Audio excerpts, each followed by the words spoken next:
Assalamualaikum warahmatullahi wabarakatuh.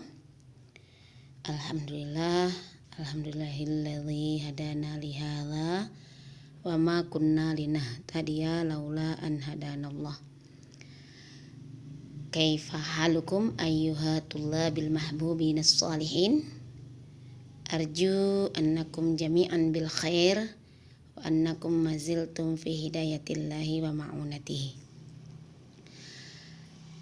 Hasanan, pada kesempatan kali ini kita jumpa kembali dalam pembelajaran bahasa Arab peminatan, yang mana pada pertemuan yang lalu kita sudah membahas tentang fasohah dan balaghah ya. Sedikit kita ulang masalah ilmu balaghah, yang mana dalam ilmu balaghah itu terbagi menjadi 3 pembahasannya. Pertama adalah ilmu bayan, yang berikutnya adalah ilmu badi', kemudian yang terakhir adalah ilmu ma'ani. Pada kesempatan kali ini kita masuk kepada ilmu bayan, yang mana dalam ilmu bayan itu ada dibahas tentang tashbih. Jadi tashbih ini masih termasuk dalam pembahasan ilmu bayan.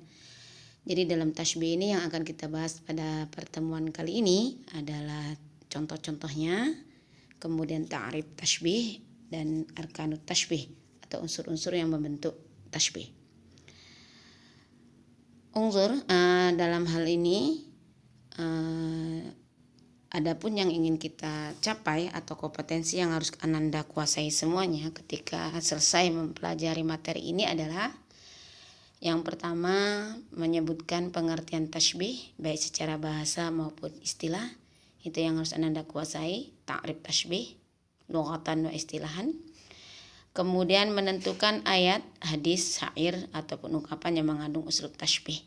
Artinya Ananda bisa menentukan jika disajikan sebuah ayat, hadis ataupun syair dan ungkapan, ini uslubnya mengandung tashbih atau tidak. Kemudian berikutnya adalah menentukan rukun tashbih yang terdapat dalam ayat, hadis, syair, ungkapan yang mengandung istilah tashbih. Jadi menentukan kedudukan setiap kata itu sebagai apa dalam kategori rukun tashbihnya. Kemudian yang terakhir Anda dapat membuat kalimat atau ungkapan yang mengandung uslub tashbih. Hasanan, unzur walahid hadhil amsilah. Berikut ini adalah contoh-contoh tashbih. Al-misal al-awwal, qalbu kal hijarah qaswah, anta kal walad. As-salis, ala ilmu nurun fil hidayah, anta syamsun anta badrun, ka'annal hilal nunun lajin uriqat bi sahifatin zarqa. Dari contoh-contoh ini dapat Anda perhatikan bahwasanya di sini uslub-uslub ini atau ungkapan-ungkapan ini mengandung uslub tashbih ya. Dalam ungkapan-ungkapan ini seperti pada contoh nomor 1 ya, bisa kita perhatikan qalbuhu kal hijarah qaswah. Di sini ada mengandung unsur-unsur yang membentuk tashbih. Yang jelas pada kata pertama qalbuhu itu menunjukkan bahwasanya dia berkedudukan sebagai musyabbah gitu ya. Musyabbah artinya orang yang ingin diumpamakan gitu ya, maksudnya hal atau yang ingin kita jadikan sebagai diumpamakan ke apa gitu. Kemudian kaf itu merupakan alat ya, huruf yang untuk dijadikan sebagai penghubung nanti antara musyabbah, antara orang yang diumpamakan dengan yang tempat perumpamaannya. Itu alat ini dikatakan dengan adatut tashbih. Itu seperti kaf. Pada kata al-hijarah itu juga merupakan musyabbah bih. Artinya maksudnya musyabbah bih artinya tempat diumpamakannya musyabbah tadi. Jadi qalbuhu kal hijarah, hatinya seperti atau laksana batu. Jadi tempat perumpamaan dari qalbuhu. Sementara kaf tadi ada tuh tashbih menghubungkan antara musyabbah dan musyababi gitu ya. Kemudian tujuan dari pentashbihan ini, misalnya qalbu kal hijarah dalam hal apa dia? itulah dia dikatakan seperti qaswah gitu ya. Artinya dalam hal kekerasannya, karena batu itu lebih memiliki sifat keras ya dibandingkan dengan kolbun. Jadi diumpamakan kolbun tadi seperti batu tadi dalam hal kerasnya. Jadi berserikat ini antara kolbun dan hijaro, musyabah dan musyabah itu berkaitan dalam hal masalah satu sifat yaitu qaswah. Jadi qaswah ini berarti berkedudukan sebagai wajhu syibahi gitu ya. Jadi musyabah bi, adatu tashbih dan wajhu syibahi inilah unsur-unsur yang menyusun uslub tashbih ya, yang menyusun kalimat menjadi sebuah tashbih. Itulah yang dikatakan dengan arkanut tashbih gitu ya. Jadi dari beberapa contoh yang sudah kita jelaskan ini ya, kita kembali ke contoh yang tadi untuk menentukan mana musyabah dan mana musyabah bihnya gitu ya. Seperti contoh pada nomor 2, anta kal walad. Jadi ungkapan anta kal walad ini oleh mutakalim ditujukan untuk seseorang yang memang sudah dewasa tapi bertingkah laku seperti anak-anak, maka diungkapkan dengan ungkapan tashbih menggambarkan sifatnya tadi, anta kal walad. Jadi sifat kekanak-kanakan itu banyak dimiliki oleh anak-anak gitu ya. Jadi mengumpamakan anta kal walad gitu. Jadi engkau laksana anak kecil. Jadi kau seperti anak kecil gitu ya. Jadi antar situ sebagai musyabah, ada tu tasbihnya adalah kaf di sini ka, musyabah binya al walad. Sama dengan di nomor 3 al ilmu nurun fil hidayah. Jadi di situ musyabahnya adalah ilmu, al ilmu, kemudian musyabah binya nurun, wajhu syabahinya fil hidayah. Kemudian pada nomor 4 atau raqmu ar-rabi', anta syamsun, anta badrun. Di sini ada mengandung 2 uslub tasbih ya. Uslub tasbih yang pertama adalah anta syamsun. Jadi anta syamsun, engkau laksana matahari. Jadi musyabahnya adalah anta, musyabah binya syamsun. Kemudian pada uslub tasbih yang kedua anta badrun. Di sini anta sebagai musyabah, badrun sebagai musyabah bi. Jadi kalau kita terjemahkan engkau laksana bulan. Kemudian pada contoh nomor 5, ka'annal hilal nunun lajin uriqat bi sahifati zarqa. Di sini ada tu tasbihnya yang berbeda dengan kaf tadi, yaitu ka'anna gitu. Jadi selain kaf juga ada ka'anna sebagai ada tu tasbih. Kemudian musyabah binya adalah al-hilal. Jadi kalau musyabah, bukan musyabah bi, musyabahnya adalah al-hilal. Jadi musyabahnya kalau dia ada tu tasbihnya ka'anna, berarti musyabahnya sesudah ka'anna langsung gitu ya. Tapi kalau tadi ada tu tasbihnya kaf, maka musyabahnya sebelum kaf tadi, sebelum huruf kaf. Dan di mana musyabah binya? Musyabah binya adalah yang menerangkan musyabahnya di sini al-hilal ya, sesudah ka'anna, kalimat yang menerangkan situ yang terakhir, yaitu nunun lajinun. Jadi ini musyabah bi. Dalam hal apa gitu ya? Maksudnya dalam tujuan apa? Wajib syibahnya apa gitu? Wajib syibahnya di sini adalah uriqat bi sahifati zarqa. Dia berbentuk murokab ya, berbentuk keterangan yang panjang, bukan pendek atau mufrad gitu. Jadi dari beberapa contoh yang sudah saya terangkan di sini, itu menunjukkan bahwasanya tasbih itu maknanya ya secara istilah dapat kita simpulkan bahwasanya makna tasbih loghatan itu tamtsil ya, at-tamtsil, membuat perumpamaan atau mengumpamakan sesuatu dengan sesuatu yang lain. Itu namanya secara bahasa ya, maaf pengertiannya secara bahasa. Kemudian menurut istilah atau istilahan itu tasbih adalah di sini ada 2 pengertian ya. Pengertian yang pertama adalah aqdumu masalatin baina amrain au aksar, yaitu mengadakan membuat perumpamaan antara 2 hal dengan atau lebih ya. Qasdu ishtirakihima fi sifatin au aktsar.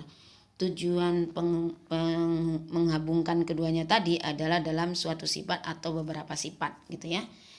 Biadatin, dengan menggunakan sebuah alat atau huruf yang menunjukkan tasbih, li ghardin yaqsiduhul mutakallim, untuk tujuan yang ingin dicapai oleh pembicara atau pembuat ungkapan tadi. Dalam pengertian yang kedua, secara istilah tasbih adalah dapat kita artikan ibaratun an bayani anna syai'an aw asya' syarakat ghairaha fi sifatin aw aksar biadatin yalqaf aw ghairuha malfuzatan atau malhuzatan.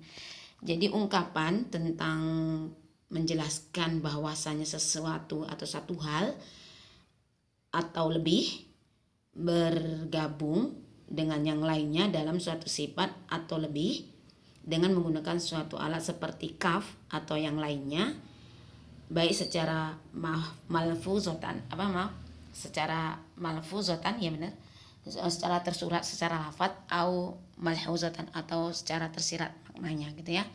Jadi di sini dapat juga kita simpulkan bahwasanya unsur-unsur yang membentuk tasbih itu ada 4. Yang pertama musyabbah, kemudian musyabbah bi, adatu tasbih, dan wajhu syabahi. Apa itu musyabbah? Tadi seperti yang saya terangkan, musyabbah itu adalah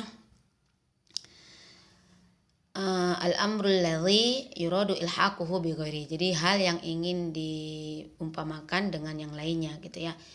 Jadi orang yang ingin diumpamakan atau hal yang dijadikan sebagai yang ingin diserupakan atau diumpamakan dengan yang lain. Sementara musyabbah bi adalah wal amrul ladzi yulhaqu bihil al-musyabbah, yaitu hal yang ingin dijadikan sebagai tempat diumpamakannya musyabbah tadi.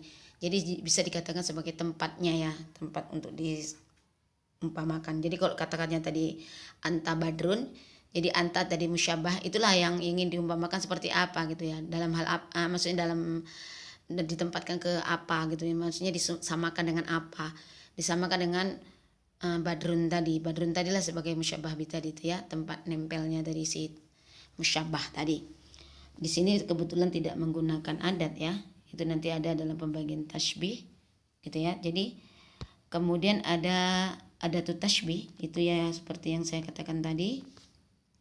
Adatu tasbih itu yal lafzul ladzi yadullu ala tasbih wa yarbutu al musyabbah bil musyabbah bi. Jadi lafaz yang menunjukkan tasbih, menunjukkan penggabungan perumpamaan tadi, wa yarbutul musyabbah bil musyabbah bi, dan menghubungkan antara musyabbah dan musyabbah bi. Itu seperti tadi antakal walad ya. Ka tadi merupakan adat tasbih menggabungkan antara musyabbah dan musyabbah bi, yaitu musyabbahnya anta, musyabbah binya al walad. Kemudian wajhu syibahi.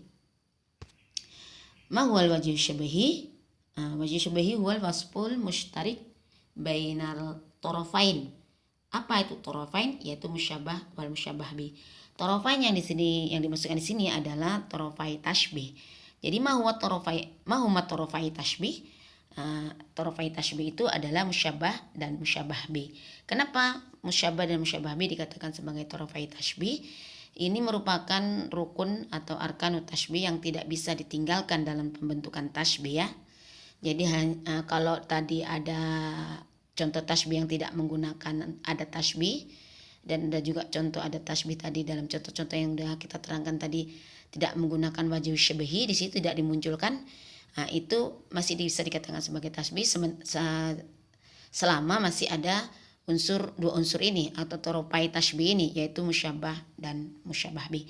Jadi wajhu syabahi itu sifat ya yang menggabungkan antara dua toropai tasbih tadi, antara musyabbah dan musyabbah bi. Bisa dikatakan sebagai tujuan atau maksud dari mutakallim dalam mengungkapkan ungkapan tadi. Ini tujuannya di situ ya.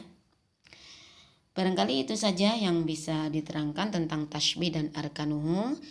Jika ada hal-hal yang ingin ditanyakan atau materi yang belum dipahami, bisa kita diskusikan nanti di pertemuan kita dalam sesi tanya jawab. Barangkali itu saja. Ilal liqa. Wassalamualaikum warahmatullahi wabarakatuh. Syukran ala ihtimamikum.